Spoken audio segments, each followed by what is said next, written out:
Picture this. It is shortly after midnight in the Persian Gulf. A Chinese-flagged supertanker, fully loaded, carrying nearly 2 million barrels of crude oil, is threading its way through the Strait of Hormuz. The vessel's navigation lights are on. Her crew of 23 is awake. The captain has paid his transit toll to the Islamic Revolutionary Guard Corps. He has a receipt. He believes he has permission. What he does not know is that the U.S. Navy frigate tracking him on radar has orders to intercept every vessel approaching Iranian waters, regardless of flag, regardless of cargo, regardless of paperwork. Somewhere in Bahrain, inside the command center of U.S. Central Command, a watch officer is waiting for instructions that have not yet arrived.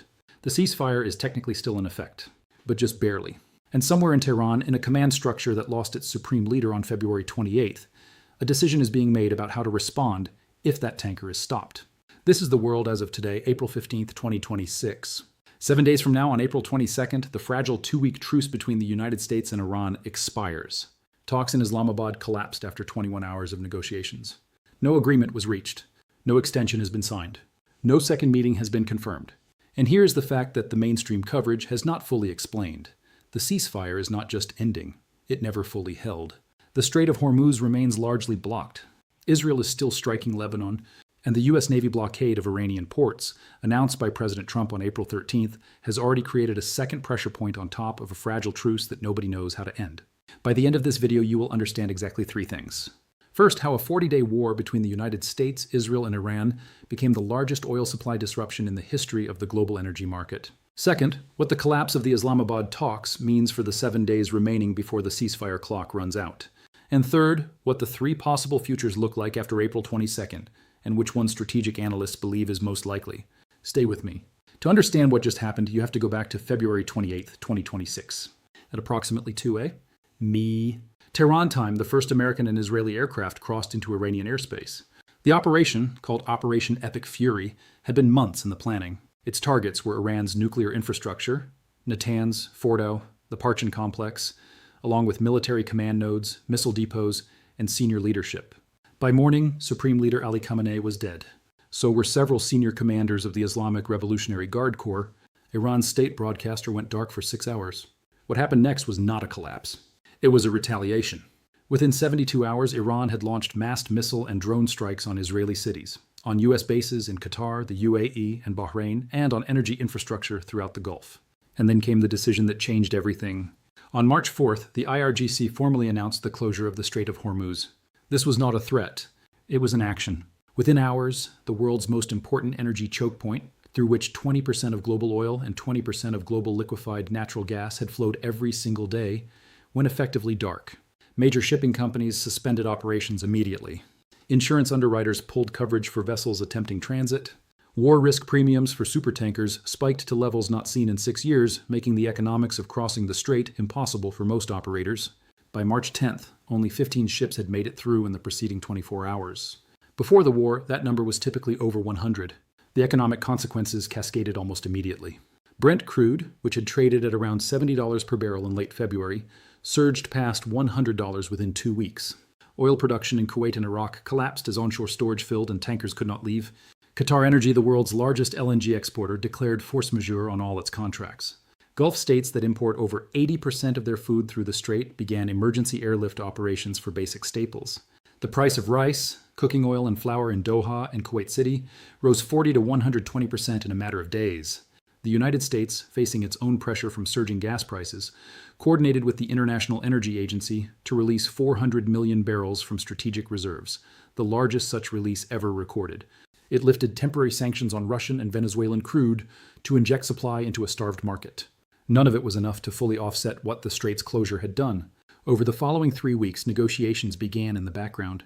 Pakistan, which had maintained diplomatic channels with both Washington and Tehran, offered to host formal talks. China signaled its willingness to support a diplomatic outcome, with senior U.S. officials later confirming Chinese involvement in arranging the ceasefire framework. Saudi Arabia, Egypt, and Turkey were drawn in as additional mediators. On April 7th, President Trump announced that a 2-week ceasefire with Iran had been agreed, brokered by Pakistan. It was heralded as a breakthrough. There was one immediate problem. Israel said the ceasefire did not apply to Lebanon. Iran and Pakistan said it did.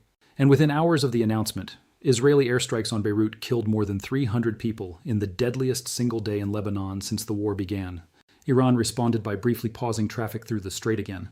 Hezbollah launched rockets toward northern Israeli towns. The ceasefire was less than 12 hours old. That was April 8th. Since then, both sides have accused the other of repeated violations. U.S. and Iranian negotiators met in Islamabad on April 11th and 12th, with Vice President J.D. Vance leading the American delegation alongside special envoys Steve Witkoff and Jared Kushner. The talks lasted 21 hours. They ended without an agreement. And on Sunday, April 13th, President Trump announced that the U.S. Navy would begin blockading all Iranian ports. The ceasefire that exists before April 22nd is not the ceasefire that was announced on April 7th. The ceasefire that existed before April 8th is not coming back. Let us now examine what the military picture actually looks like in the 7 days remaining before April 22nd, and why it is more precarious than most coverage acknowledges. Start with the Strait of Hormuz itself. The strait is approximately 21 miles wide at its narrowest navigable point between the Iranian coast and Omani waters. The southern shipping lane runs through Omani territorial waters and is technically outside Iranian control. But that technical distinction has not mattered in practice. The IRGC has conducted 21 confirmed attacks on merchant ships since March 4th. They have reportedly laid sea mines in sections of the strait. And their small boat harassment capabilities, fast attack craft operating from coastal bases, give them an asymmetric ability to threaten any vessel attempting transit regardless of flag. What the U.S. Navy blockade has now added to this picture is a second layer of military pressure running directly counter to Iran's closure strategy. U.S. Central Command announced on April 13th that it would blockade all Iranian ports, enforced against vessels of all nations. In practical terms, this means U.S. naval assets, carrier strike groups, destroyers, and maritime patrol aircraft are now interposing themselves between Iranian ports and the tanker traffic Iran has been allowing through in exchange for toll payments of up to $2 million per vessel. Here is what military strategists are actually discussing right now, and what most coverage is not telling you. The U.S. blockade and the Iranian closure have created overlapping zones of maritime enforcement in a body of water that is roughly 100 miles long and 21 miles wide. That means U.S. naval vessels and Iranian IRGC fast boats are operating in close proximity to each other, under orders from governments that have not yet agreed on what comes next, with a ceasefire set to expire in 7 days. The 1988 USS Vincennes incident, when a U.S. Navy cruiser shot down Iran Air Flight 655, killing 290 civilians, happened under similar conditions of heightened operational tension in this exact body of water. That threshold, once crossed in error or by design, can escalate faster than any diplomatic mechanism can contain it. On the Iranian side, what remains of their military capability matters. Operation Epic Fury destroyed a significant portion of Iran's air defense architecture and degraded much of their conventional force structure. Senior military leadership was killed or scattered. And yet the IRGC's maritime capacity, its missile arsenal, particularly its shorter-range Fateh 110 and Zulfiqar missiles, and its proxy network in Lebanon, Iraq, Yemen, and Gaza remained substantially intact. Hezbollah fired rockets toward northern Israel as recently as April 8th, within hours of the ceasefire announcement. The Houthi movement in Yemen has continued to threaten Red Sea shipping. These are not symbolic gestures. They are operational signals. On the Israeli side, the decision to explicitly exclude Lebanon from the ceasefire framework has created a second active front with no corresponding diplomatic track. Israel has continued ground operations in southern Lebanon. Netanyahu's visit to southern Lebanon on April 13th, his first since fighting began, was not a diplomatic signal. It was a demonstration of territorial control. And then there is the question that sits above all of this, the one that drove 21 hours of inconclusive talks in Islamabad, Iran's nuclear program. Before Operation Epic Fury, Iran's stockpile of highly enriched uranium, at 60% purity, was, according to the International Atomic Energy Agency, a matter of weeks, not months, from weapons grade. US B-2 bombers struck what intelligence assessed as the deeply buried Fordo facility using bunker-busting munitions. But here is something no military analyst has been able to confirm publicly: whether those strikes destroyed Iran's enriched uranium stockpile, or merely the centrifuges used to produce it. If the stockpile survived, even partially, then the underlying nuclear equation has not changed. That is precisely why Vice President Vance, at his press conference on April 12th, said the U.S. needs to see an affirmative commitment that Iran will not seek a nuclear weapon. Because without it, the military rationale for the war has not been resolved. Watch the Strait of Hormuz. Watch Lebanon. Watch the nuclear file. These 3 pressure points are where the next escalation will either be contained or ignited. This is the section of this video that connects every military development you just heard about to the price of things in your city. Because this is not abstract. This is a direct line from the closure of a 21-mile waterway in the Persian Gulf to what you paid at the gas station this week. Let me put this in concrete terms, starting with where prices actually are right now. Before the war began on February 28th, Brent crude oil traded at approximately $70 per barrel. As of April 12th, in the immediate aftermath of the Islamabad collapse and Trump's blockade announcement, Brent crude rose 8% to $102 per barrel. U.S. crude rose 8% to $104. The average price of a gallon of regular gasoline in the United States was $4.12 on April 13th, up 38% from the day the war began. That is a number you have felt directly. Now here's the transmission mechanism that most coverage skips over. The Strait of Hormuz, in peacetime, carries approximately 25% of the world's seaborne oil and 20% of global liquefied natural gas. 80% of those shipments went to Asia. That means the countries most immediately exposed to this supply disruption are China, India, Japan, and South Korea. China received roughly one-third of its imported oil through the strait. Japan's Strategic Petroleum Reserve, approximately 80 million barrels, covers roughly 90 days of import needs at current consumption rates. India's reserves cover an estimated 20 to 25 days. South Korea holds approximately 40 to 50 days. These are not comfortable buffers for a disruption that has now lasted 6 weeks. For the Gulf states themselves, the picture is more acute. The strait closure has disrupted over 70% of their food imports because the same waterway that exports oil also imports grain, rice, cooking oil, and dairy. Kuwait and Qatar import over 90% of their food. Retailers in Doha and Kuwait City have been airlifting staples at costs that have produced 40 to 120% price spikes on basic goods. Gulf Cooperation Council desalination plants, which produce 99% of drinking water in Kuwait and Qatar, have been targeted by Iranian missile strikes. This is not a regional inconvenience. It is an incipient humanitarian crisis with global supply implications. Now let us follow the fertilizer thread because it is the one that most directly connects the Strait of Hormuz to food prices in your supermarket, wherever you live. The Gulf region accounts for 30 to 35% of global urea exports and 20 to 30% of global ammonia exports, both of which are essential inputs for modern agriculture. The timing of this disruption, hitting during the Northern Hemisphere spring planting season, means that farmers in Europe, South Asia, and North America are paying sharply elevated fertilizer prices at the exact moment they need to apply them. The Food Policy Institute in the UK has warned of long-term increases in food prices as a result. The UN Food and Agriculture Organization has raised the alarm over potential food security impacts extending well into 2027. Europe's position is particularly exposed on natural gas. Qatari LNG supplies 12 to 14% of Europe's natural gas imports. Qatar Energy declared force majeure on all its export contracts in early March.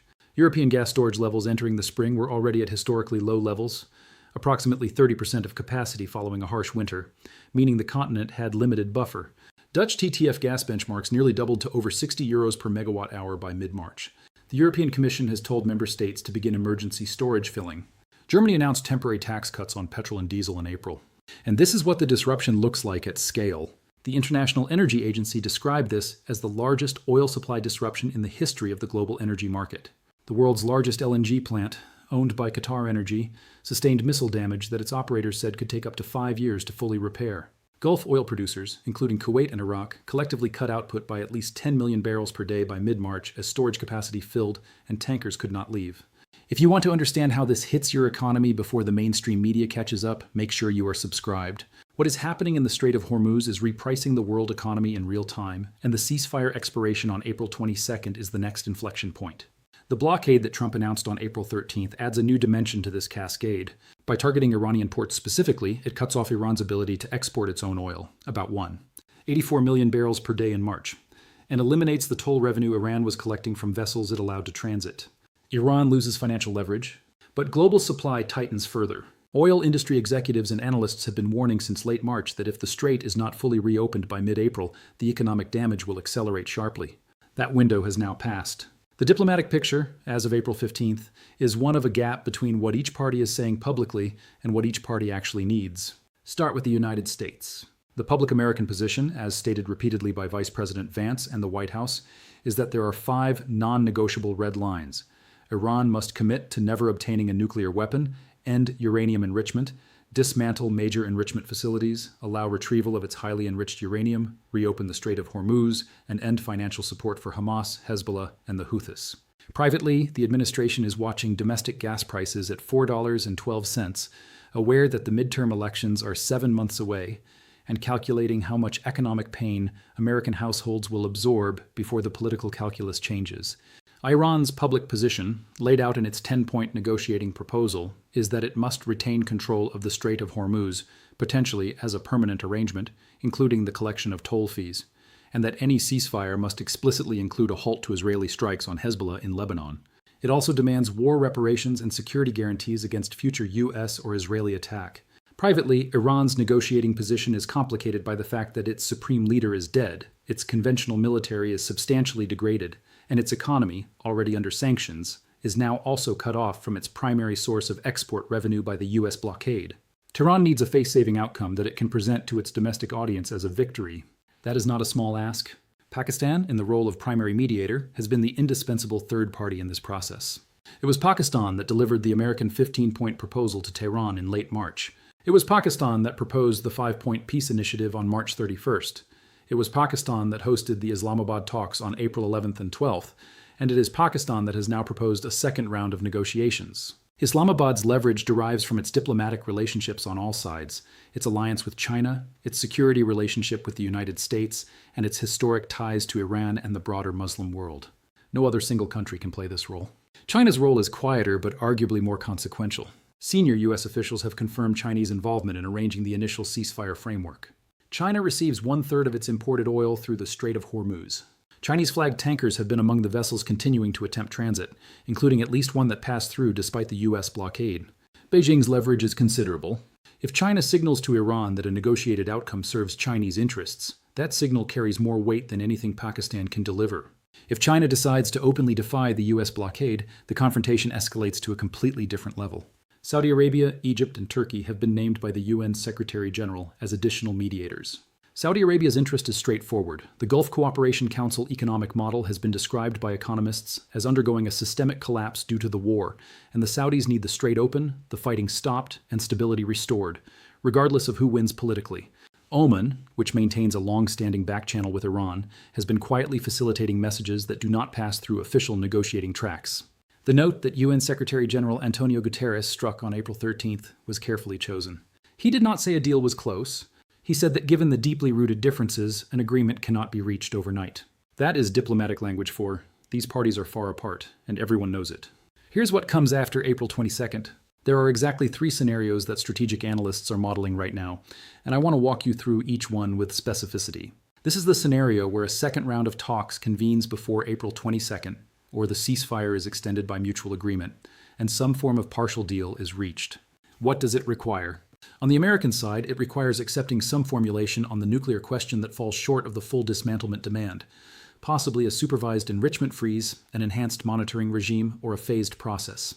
On the Iranian side, it requires agreeing to fully reopen the Strait of Hormuz under some kind of international monitoring mechanism and stepping back from the demand for formal recognition of Iranian sovereignty over the strait. Israel would need to agree to at minimum a temporary halt to strikes in Lebanon, which Netanyahu has so far refused. This scenario is possible. The White House has indicated it remains open to a second meeting. Pakistan has already offered to host it, and both sides have economic incentives to stop the bleeding. But it is difficult for 3 reasons. First, the gaps between the negotiating positions, as exposed in Islamabad, are not minor technical differences. They are foundational disagreements about Iran's right to a nuclear capability and its role as a regional power. Second, Israel is not a party to the negotiations and has actively undermined the ceasefire by continuing strikes in Lebanon. Third, the domestic political constraints on both Trump and Iran's interim leadership make significant concessions publicly very hard to justify in the near term. This is the scenario that no government wants to admit is the most likely near-term outcome. The ceasefire expires. Neither side formally declares war resumed, but the Strait of Hormuz remains partially blocked. The U.S. blockade of Iranian ports continues. Israeli operations in Lebanon continue. Small-scale IRGC incidents against shipping in the strait continue, and the world simply absorbs the economic damage week by week. What does that cost? Every week that Brent crude trades above $100 rather than $70 costs the global economy approximately $40 billion in additional energy costs, according to models from Bloomberg Economics. Every week that Qatari LNG does not flow to Europe pushes the continent closer to an energy crisis in the summer storage filling season. Every week that Gulf food imports remain disrupted deepens the humanitarian emergency in Kuwait, Qatar, and the UAE. Every week that fertilizer exports are choked off raises the cost of the 2026 Northern Hemisphere harvest. This is not dramatic. It does not produce a single news event that captures global attention. But it is relentless, and its cumulative effects on inflation, on growth, on central bank decisions, and on political stability in energy-importing nations could be as damaging as outright escalation. This is the scenario that keeps strategic analysts awake at night, and it begins not with a decision, but with an incident. The U.S. naval blockade and the IRGC's maritime closure operations are now running simultaneously in the same body of water. The IRGC has already warned that any U.S. military vessel approaching the strait will receive a forceful response.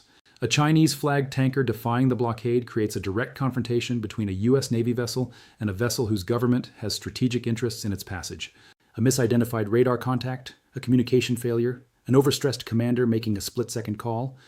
Any of these could produce a naval engagement that neither side intended. From a naval engagement, the escalation ladder is steep and fast. Iran's remaining Zulfiqar ballistic missiles, which have a range of 700 kilometers, can reach every U.S. base in the Gulf region. A strike on one of those bases, even if framed as a proportional response, would cross a threshold that American military doctrine requires answering. The question that no government will name publicly is this: if Iran still has access to a partial nuclear stockpile and believes it faces existential military pressure, what does deterrence mean in that context? This is not a question with a comfortable answer, and it is the question that has no diplomatic track. Let me bring this back to where it touches your life directly. Watch what you pay at the gas station. Watch the price of airline tickets, which have surged as jet fuel costs more than doubled because refineries cannot access certain types of Gulf crude. Watch the price of wheat and corn flour, which will reflect the fertilizer shock in this spring's harvest by late summer. Watch the price of anything made with plastic, from packaging to electronics, because petroleum is the upstream input for virtually all of it. Watch your utility bill this summer, particularly if you live in a country that depends on imported LNG. These are not abstractions. These are a direct line from the Strait of Hormuz, 21 miles wide, 100 miles long, to the checkout line at your local supermarket. Zoom out for a moment and consider the historical weight of what is happening. The world has experienced major oil supply disruptions before: the Yom Kippur War embargo of 1973, the Iranian Revolution of 1979, the Iran-Iraq War of 1980, the Gulf War of 1990. Each of those events reshaped global energy architecture, accelerated the diversification of supply chains, and produced lasting changes in how nations think about energy security. What the International Energy Agency has called the greatest global energy security challenge in history is unfolding right now, and it is unfolding faster than the historical analogies can be fully processed.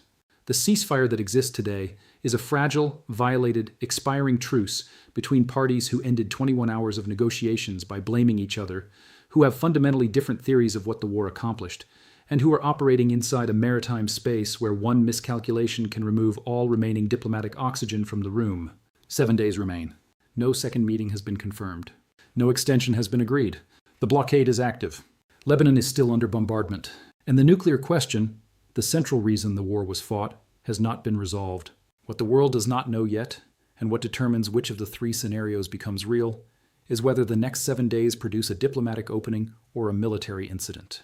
That question cannot be answered today, but it can be watched. And it must be watched carefully because the decisions made between now and April 22nd will determine what kind of world your economy, your energy supply, and your government's fiscal choices will inhabit for years to come. If this video helped you understand what is actually happening, not the headlines, not the noise, but the full picture, share it with someone who needs to see it.